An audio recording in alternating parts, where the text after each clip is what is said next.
Hello neighbors, it's Brad here at eTrailer, and today we're taking a look at installing the Curt Underbed gooseneck kit with the ability to use the Demco Recon for fifth wheel adapter on a 2013 F250 Super Duty.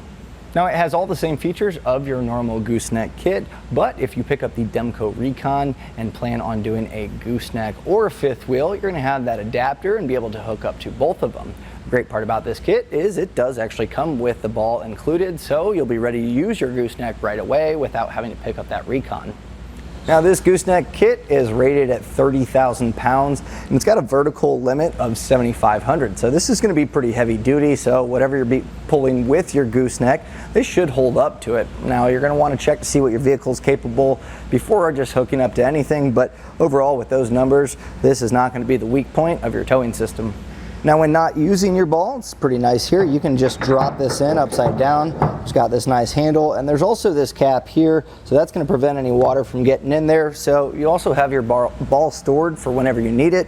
So whenever you're ready to hook up, pretty simple. You'll just simply pull that out, flip it over, drop that in place, lock your handle, and you're ready to go. To begin our installation, we're going to need to first find our center point. We're actually going to be drilling this out first thing. So using the measurements that's in the instruction manual, I'm going to use my tape measure. Now this does have a spray and bed liner, so I'm going to account for that thickness, about 1/8 of an inch, maybe a little bit less, but taking my measurement, I'm just going to kind of reduce that down just a hair. I'm going to make my mark here in the center, and then I'm going to measure from wheel well to wheel well just to make sure that I have it perfectly centered. Now once we're happy with that, we can go ahead and grab our hole saw. We're going to be using a 4-inch on this one in particular. You're going to want to check to make sure that your truck model fits that same size, but this one's going to be a 4-inch, so I'll grab my hole saw and we'll get to drilling. Now during this process, if you're using a drill like this, be careful because as it catches, it can throw you pretty good and you can hurt your wrist pretty easily. So I'm going to be using my legs here to kind of center this up. That way it doesn't move too much on me. So I'll go ahead, put my pilot hole right exactly where I made my mark, and then we'll start drilling away.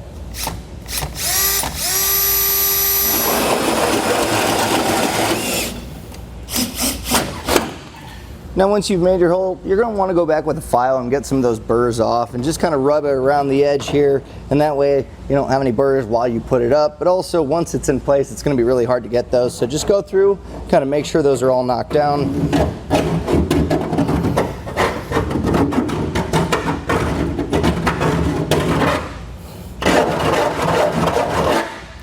Vacuum up any of those metal shavings.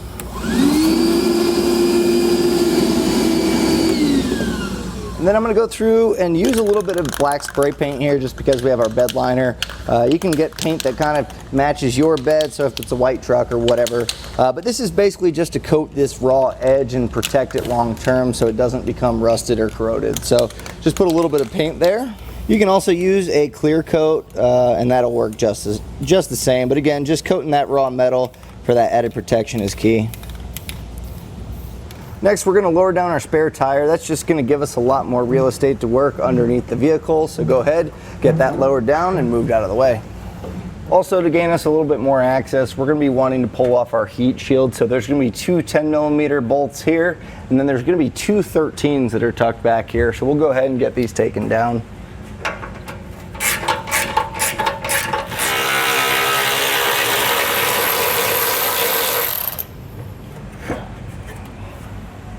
So now underneath on the bed, you're going to have this heat shield here that's kind of stuck on there. It's not bolted on or anything like that, but we're going to want to peel this off. It's going to give us that clearance to get our rails in place. So go ahead, take this off.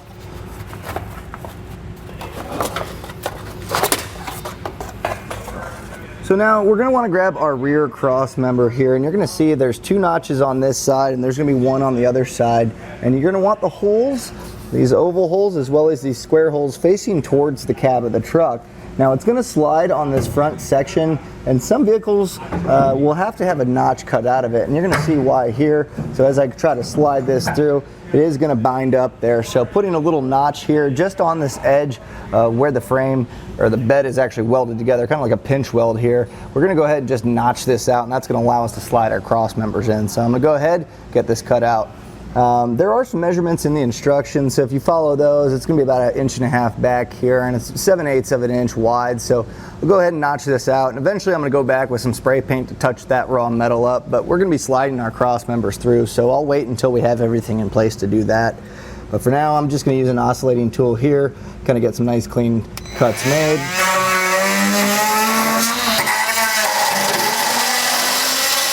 So with that notch cut out, we'll go ahead and make sure you have the 3-notched cross member here, and we're just going to slide this over to our other frame rail.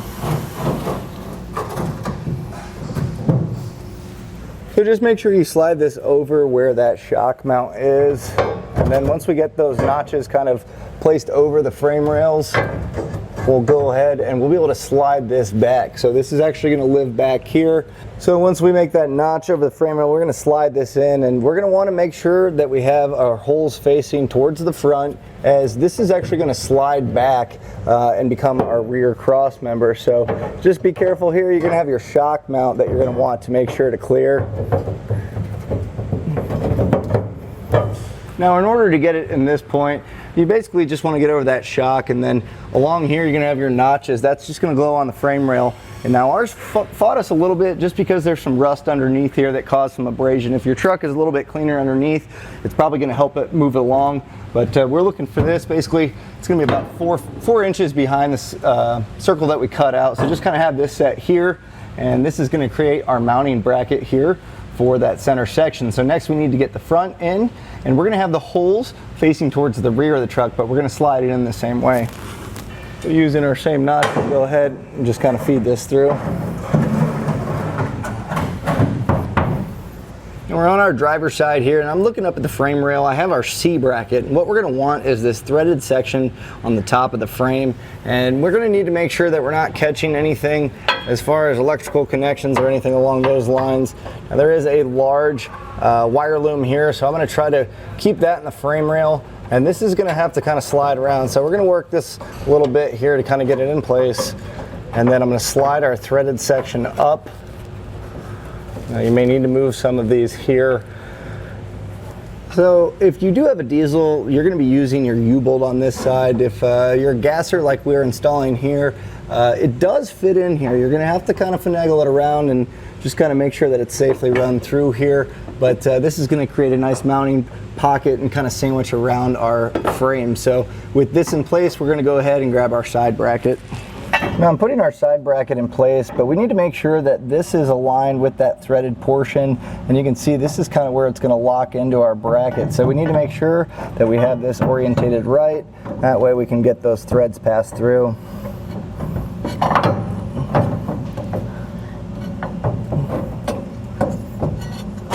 We may need to drop the C bracket out in order to get this orientated properly. So I'm going to get our bracket here in place, and then our C bracket here is going to align on this side. So just make sure that you have this on the inside here, and that way our thread can actually bolt through the top. Now this is going to get tricky to get this to all interlock together, as this has to kind of sit in between these portions of the bracket, and you also still have to thread this in. But the best way I found is kind of moving the bracket back as well as the C to where this hole kind of almost aligns with it, and then just kind of keep that in place and then shove it forward, and that should get this to align up. Now it is going to be a little bit tricky, so just take your time here, and it does work, but you will be kind of messing around with this for a little bit to get this in place. So now once we have that in place, we can go ahead and get our bolt passed through. Make sure you have your conical tooth washer with the teeth facing towards the metal. It's going to be kind of tight here, so I'm going to just kind of push our bracket forward to get this to align. And then we're going to finish it up with a flare nut once we get this passed through. You can see we have airbags installed on our vehicle, and these are aftermarket. So there was a bolt that passed through here, and in order to get this to seat properly, we're going to have to go ahead and remove that bolt, and then I'll be replacing it with our large hardware that we have here. So I'll run this through where we took that original bolt out, and then I'm going to just use our block here. This is going to create a nice little mounting point to where it's nice and evenly dispersed along the bolt.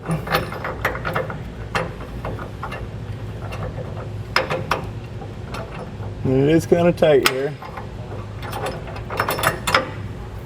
You might want to put that bolt plate in place first, and then we're going to follow it up with our nut. Now, if you don't have airbags, the process is going to be the exact same. You're just not going to have a bolt to remove there. So now we're going to go ahead and get our bracket on the other side in place. Now we're going to go ahead and grab our center section, and we're going to want to align this with our rails that we put up previously.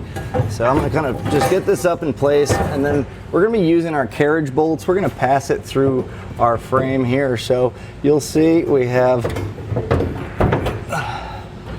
we're going to kind of rotate our cross members that we had here, and that's going to be where we pass our carriage bolts through. So we'll go ahead and get these going through, and that way we can start to at least thread the start of our bolts in place.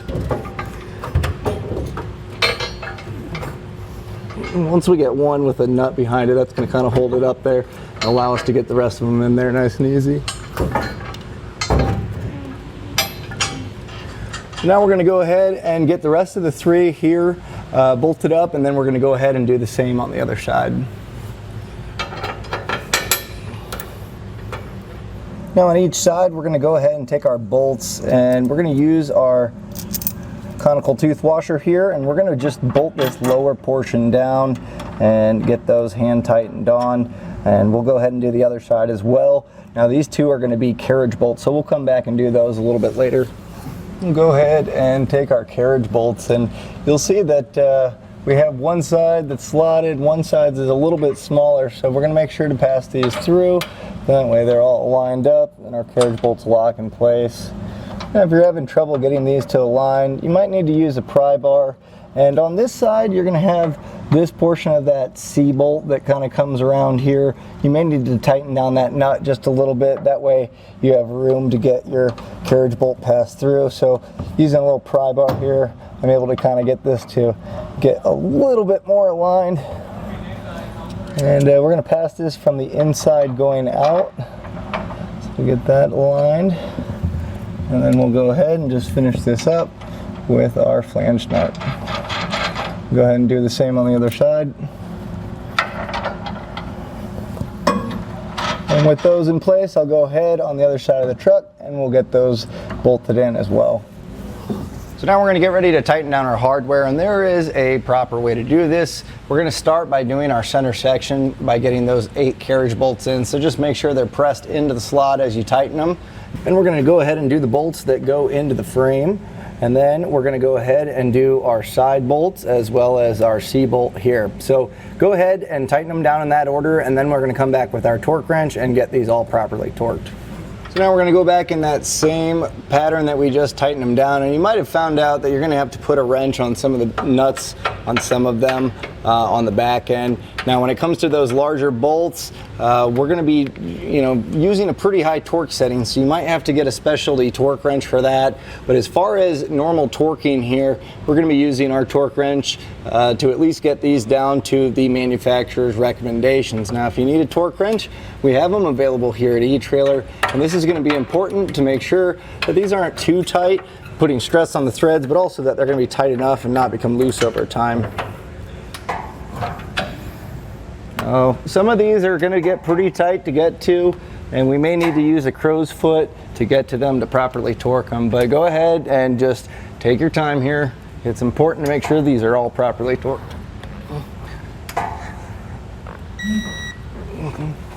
Now for the large bolts, it has a very, very high torque setting, and you may need to rent a large torque wrench like you see here. This is pretty higher than a standard torque wrench, so in order to get this, you may need to go to an auto parts store, or you might even need to specialty find one to rent somewhere. But again, this is important to make sure that it's going to hold up long term, and you're also going to want to try to get a socket or a wrench on that back side to really hold that in place while torquing.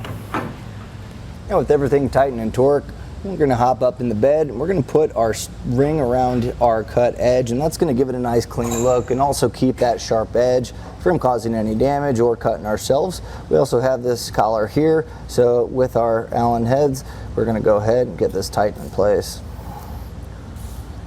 Next, we're going to go ahead and drill some pilot holes underneath here for our safety chains, and that way we can go up and use a little step bit to get this lined up and enlarge that hole to make those slide through. So I'm going to go ahead and just try to make it as perpendicular as possible and center this up.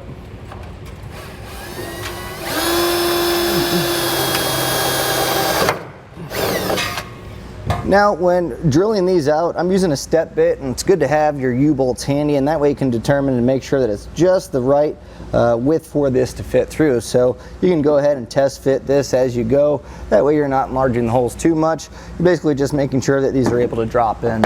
So let's go ahead, we'll enlarge these out.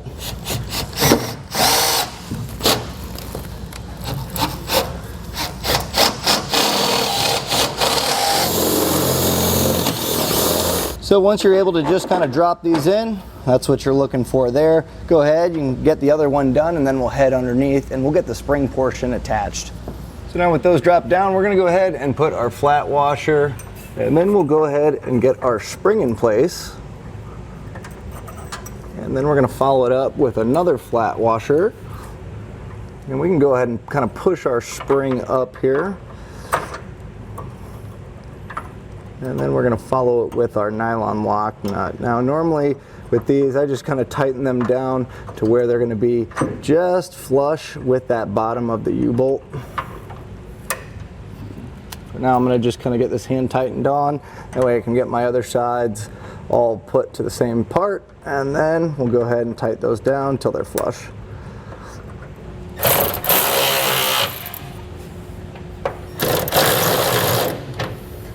And last thing, we're going to slide our handle through here, and we're going to try to feed it through the center. Now we may need to hop in the middle of the truck there to feed that through. So we'll feed our handle in, and we need to put them through both channels here. So just kind of line those properly. And then we're going to go ahead and put a flat washer in. And then we're going to take our spring and feed that on. So now what we're going to do is just kind of take our handle, push this back enough to where we have our locking channel. We can get this put in place here. We may have to pull our handle back a little bit here.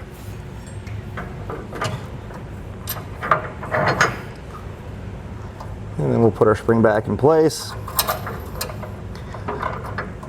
Flat washer back in place, and this is going to slide into this channel, and we're going to be able to put our hardware in, and that's going to keep this all put together. So we're going to align our hole with the rod and the locking channel here, and your handle should be vertical for that to be aligned. So once we have that in place, we'll go ahead, put our hardware through, and then we'll get this tightened down.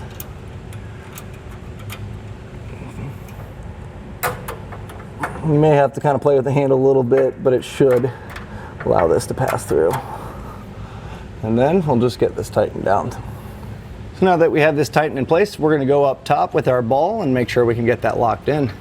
So now we'll drop our ball in place, and then we'll release our latch. And with that locked in place, our gooseneck is ready to use. And that was a look and installation of the Curt Underbed gooseneck kit with the ability to use the Demco Recon fifth wheel adapter on a 2013 Ford F250 Super Duty.